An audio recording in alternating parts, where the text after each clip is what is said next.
దుర్యోధనరా ఏంటయ్యా ఉన్న పళంగా రమ్మన్నా కూర్చో కూర్చో. చిన్న షాకింగ్ న్యూస్. ఏంటది?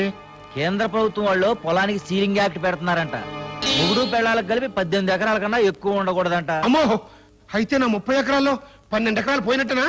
ఏడవకయ్యా, దానికి మన ఎంపీ గారు చిన్న చిటకా చెప్పాడు. నాకున్న పొలంలో మా చుట్టాల్లో 5 విధవరాళ్ళకి 18 ఎకరాలు చొప్పున రాసేయమన్నాడు.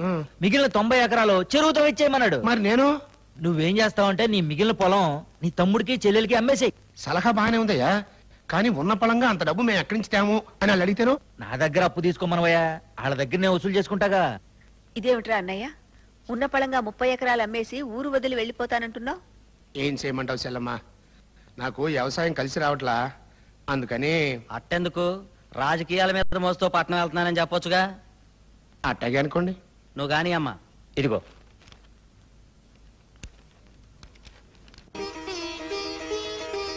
మీ అన్నయ్య గారి 30 ఎకరాలు నిన్ననే మీరు కొన్నారట కదమ్మా రాజలక్ష్మి గారు. వాడు వ్యాపారం చేసుకుంటానని పట్నం వెళ్ళిపోతే నేను సగం మా చెల్లెలు సగం కొనుక్కున్నాం.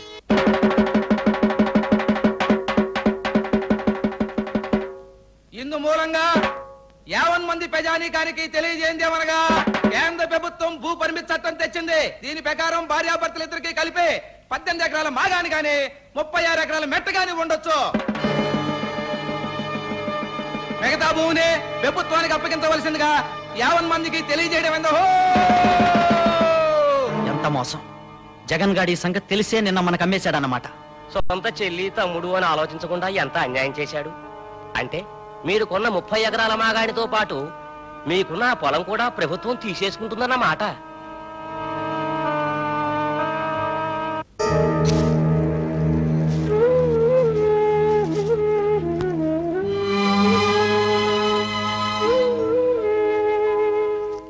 కృష్ణమూర్తి, కొలతల ప్రకారం ఈ 18 ఎకరాల పొలం నీకొచ్చిందో, ఆ 42 ఎకరాల పంట పొలం గవర్నమెంట్కి వెళ్ళింది. నీ బావ దగ్గర నువ్వు పొలం కొనడానికి నా దగ్గర అప్పు తీసుకున్న మొత్తం తీర్చడానికి ఈ 18 ఎకరాల్లో ఇంకొక 8 ఎకరాలు అమ్మాల్సి ఉంటుంది అనుకుంటా.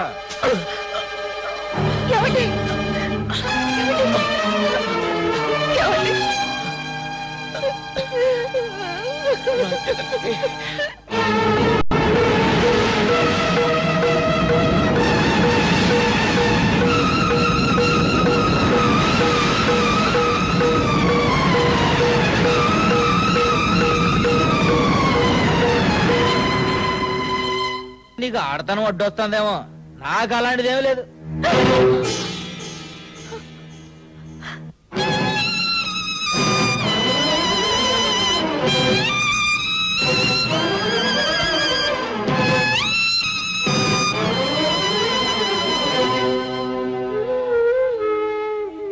వెళ్ళండి బాబు.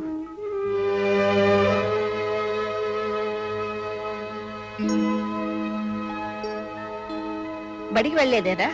అన్నయ్య చదువుకుంటాడు, నీతో నేను పొలానికి వచ్చి పని చేస్తాను.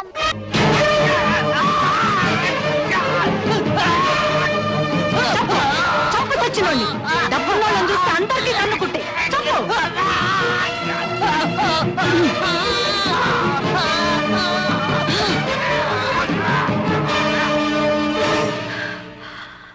చూడు పేపర్ సుబ్బారావు, నీకు నోరు దోలగా ఉంటే రాజీవ్ గాంధీని ఎవరు ఎట్టా చంపారో చెప్పుకో, విపి సింగ్ ని ఎవరు ఎట్టా దింపారో చెప్పుకో. అంతేగాని నేను దాచుకున్న 200 ఎకరాలు ఎవరెవరి పేరున బినామీగా నడుపుతున్నానో చెబితే అన్నవని కూడా చూడకుండా నీ శవాన్ని కూడా చేపల చెరువులో పారేస్తాను. గల్లీలో లొల్లి మొదలైంది తల్లి చెల్లో. అదేం పిలుపు నా పిచ్చవేదవా? అమ్మానో చిన్నమ్మానో పిన్నెనో పిలవలేవు. మా నాన్న మొదటి భార్య నాకేమవుతుంది? తల్లి. ఆవిడకు నువ్వేమవుతావు? చెల్లి. అందుకే నువ్వు నా తల్లి చెల్లి, నా పిచ్చి తల్లి. విషయం ఏమిట్రా? అవును, 18వ రోజు యుద్ధంలో ఓడిపోయిన దుర్యోధనలో ఫేస్ పెట్టాడండి మా నాన్న. ఏడిసావు, సంగతి ఏంటో ఏడు. అక్కడ కొంపలంటూ పోయాయి. ఎవడి కొంపలు? మన ప్రిస్టేజ్ కొంపలు. తల్లి చెల్లి సర్పంచి, నువ్వు మండలాధ్యక్షుడివి. కానీ ఊళ్ళో వర్షాలు పట్టలేదని శివాజీ, వాడి తల్లి రాజ్యలక్ష్మి గుడి దగ్గర పూజలు చేయించి జనాభాను కొట్టేస్తున్నా.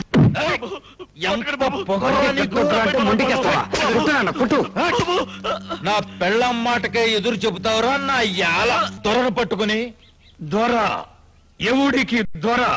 దొర అని పిలిపించుకున్న తెల్లోడు దేశం దాటిపోయి 45 ఏళ్లయింది. కొత్తగా దొర అని పిలిపించుకోవాలని నీకెందుకయ్యా మోజు? ఓరయ్యా భీముడా, నువ్వు ఆగరయ్యా. పారిపోయే మనిషిని కుక్క తరుముద్ది. ఆగి వెనక్కి తిరిగి చూస్తే అక్కడే నిలబడి తోక ఊపుద్ది. నన్ను కుక్క అంటారా? వద్దు, నువ్వు వన్న శర్నాకోలు దెబ్బలు కొట్టావనుకో, పాపం పేదోణ్ణి కొడుతున్నారని ఊరి జనం జాలి పడతారు.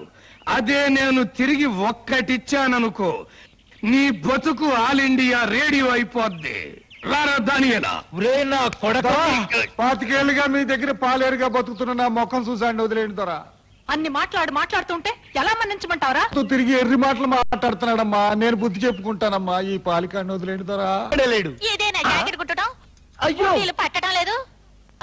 కొలతలు సరిగ్గానే సరిగ్గా తీసుకుంటే ఎందుకు పట్టడం లేదు? ఎందుకమ్మా అలా ఖర్చుకునేది అలాగా విరుచుకు పడతావు? ఇందులో ఏదో మిస్టేక్ జరిగింది. టింగ్ టింగ్. రాత్రి నువ్వేం కొడుతున్నావు? పప్పు దోసకాయ. అది అక్కడే ఇరుక్కుంది. టోటల్ గా మొత్తం పాయింట్ అంతా. పప్పు దోసకాయ కూరకి నా జాకెట్ గుండెలు పట్టపోవడానికి ఏమిటి సంబంధం? ఉంది. బాగా ఇష్టం కదా, నీ లెవెల్ వేసుకొని తినుంటారు. గ్యాస్ పైకి తినండి, కొలతలు తేడా వచ్చినాయి. సాయంకాలం వరకు చూస్తాను. గ్యాస్ దిగాక గుండెలు పట్టలేదనుకో, నీ గుండు కొట్టిస్తా. ఏంటంటే మీ ఇష్టం వచ్చినట్టు మాట్లాడుతున్నారు. గుండు కొట్టించుకోవడానికి మాకు అవతల పెద్ద తిరుపతుంది, తప్పితే చిన్న తిరుపతుంది. ఇంట్లో బంగాళదుంపలున్నా?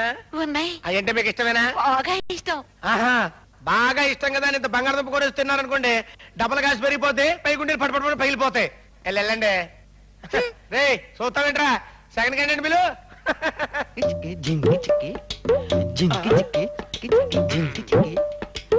పచ్చగడ్డి మోసే నీ పడుచు పిల్ల, నీ పవిట కొంగు.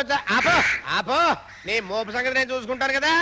ఈ మోపు వేసుకొని 3 కిలోమీటర్లు నడుచుకుంటూ వెళ్తే టౌన్ లో ఈ మోపుకి ఎంత ఇస్తారా నీకు? 5 రూపాయలు. 5 రూపాయల? ఈ మోపు 5 రూపాయలు అంటే చీపే. ఇదిగా నేను 10 రూపాయలు ఇస్తా, నాకు ఇచ్చేయి.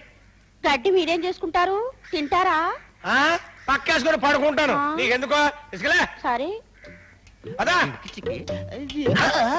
ఎక్కడికి రా నువ్వు? అది దింపడానికి. నువ్వు దింపేది పచ్చగడ్డి 10 రూపాయలకే పడుచు పిల్ల. నేను దింపుతా కదా. అదే ఈ ఎర్ర బుజ్జి పుట్టింది నల్ల భీముడు కోసం. ఎవడన్నా చెయ్యెత్తే నేను చెయ్యేసింది అందుకు కాదు, పండగ వస్తుంది కదా, కొత్త జాకెట్ కుడదామని, అందుకన్నమాట. ఇదిగో తీసుకెళ్ళి. బావా, ఈ వంకాయకి దారాలు కట్టి గుత్తి వంకాయ వేపుడు చేస్తే ఉంటుంది, స్వర్గం కనపడుతుందనుకో. సరే వండించుకోపో. ఈయనెక్కడ దొరికాడండి బాబు? వంగ తోటలో ఒంటరిగా మరదలు దొరికితే వెళ్ళిపో అంటాడేంటి? ఆంబోతు కొమ్ములు పట్టుకోవడమే తెలుసా నీ చేతికి? ఆడదాని కొమ్ములు కూడా పట్టుకోవాలి. నీకెక్కడున్నాయి కొమ్ములు? ఇవిగో. ఏడ్చాలబా.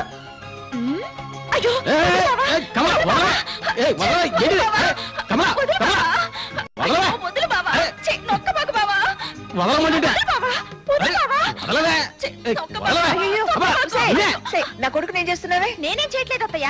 బావే నీతో పనుంది రావే అని వంగ తోటలోకి లాక్కెళ్తున్నాడు.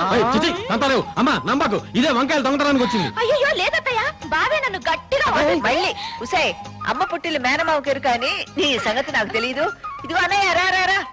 చూడు, నీ కూతురు నా కొడుకు అమాయకుడు చేసి ఎలా ఆట పట్టిస్తుందో. దాందే ఉందిలే అమ్మా, వంగ తోట బావ మరదళ్ళు పోనీ. రోజు రోజుకి దీని అల్లరి ఎక్కువ అయిపోతుందమ్మా. ఇంకా ఎన్నాళ్ళరా? ఈ ఏడు మెరుపు చేను బాగా పండిందిగా, సుధకు పెళ్లి చేసి ఓ ఇంటి దాన్ని చేస్తే. అదేంటి ముందు లైన్ లోకి వచ్చింది మేమైతే వాళ్ళని పంపిస్తామంటారు? అది కాదమ్మా, ముందు చెల్లెలికి పెళ్లి చేయకుండా అన్నలు పెళ్లి చేసుకోకూడదు. అది అనాదిగా వస్తున్న ఆచారం. ఇప్పుడు చూసావన్నయ్య నీ కూతురు ఎంత తొందరపడుతుందో. పద పద, పొద్దెక్కుతుంది. వంగ తోటలో కొడుకు కోడల్ని వాటేసుకున్నాడని చెప్పినా ఈవిడ బుర్రకి కరెంట్ అందట్లేదురా దేవుడో. బావా ఆగు, బావా ఆగు, నీకోసం కూర తెచ్చా. ఇందా గుత్తొంకాయ కూర. ఏమే అమ్మ చేతి వంటలు ఇప్పటి నుంచే వాడిని తినకుండా చేస్తావా? 20 ఏళ్ళు నీతో, ఆ పై 100 ఏళ్ళు నాతో, అంతే కదత్తమ్మా. వదినా, ఇలా వంకాయ కూర లంచం పెట్టి పొట్లకాయ పచ్చడి లంచం పెట్టి కట్నం లేకుండా మా అన్నయ్యని కొట్టేద్దాం అనుకుంటున్నావా? ఆ వంకాయలు కూడా మన తోటలో అయ్యానే. పాపం అదెంతో కష్టపడి వాళ్ళ అమ్మను కూడా దగ్గరకు రానియకుండా, ఒక్క ముక్క కూడా నాకు పెట్టకుండా నీకు తెచ్చి పెడితే ఏమిట్రా మాటలు? వంకాయ కంటే ముందు దాని గుండెకాయ ముదిరిపోతున్నట్టుందన్నయ్య. అమ్మయ్యా, నాలైన అర్థం చేసుకున్నారు, ఇక మీలైన అర్థం చేసుకుంటే మంచిది. అబ్బా ఉప్పు కషం వంకాయ కూర వండడం కూడా రాని పిల్ల నాకొద్దు బాబోయ్. అబద్ధం, నేను తిని చూసా. చూసావా ఎవరికి పెట్టలేదంది తనే తిందట. శబరి కూడా రావుడికి రుచి చూసే పెట్టినట్లేరా? ఎందుకని అన్నయ్య, శుద్ధ పెళ్లితో పాటు వేళ పెళ్లి కూడా జరిపించడం మంచి. అబ్బా, ఈ చర్యకు అర్థమేమిటి? దింపితే ఈ పలుగు గట్టులో దిగబడ్డట్టే నీ గుండెల్లో కూడా దిగబడుద్దా లేదా అని టెస్టింగ్ చేస్తున్నా. ఇప్పుడే ఊళ్ళోకి వెళ్లి అగ్రవర్ణాల వాళ్ళని పిలుచుకొచ్చి నిన్ను నీ గూడాన్ని చిక్ బొమ్మ అనిపిస్తాం. ఆంబోతుల్ని ఉంచిన చేతులు రా ఇవి. మీలాంటి చీంబోతుల్ని కొట్టడం ఎంతసేపు? ముందు పలుగు వెనక కర్ర. రేప్ చేయడం చాలా తప్పురా బామ్మర్ది. మళ్ళీ లైఫ్ లో నీ జోలికి రాని చెల్లెమ్మా. వచ్చానమ్మా, వచ్చాను భీముడి గారు. అబ్బా పదరా. టయానికి వచ్చావు బాబు, లేకపోతే కాకులు కూసే ఏలకి ఊరింకో కారం చేడయి ఉండేది. ఏం పర్లేదు భీముడు, మళ్ళీ ఆ పిల్ల జోలికి వస్తే గుండెల్లో పొడి చెయ్యి. మా అన్న కలెక్టర్ అవబోతున్నాడు, ఆడే చూసుకుంటాడు.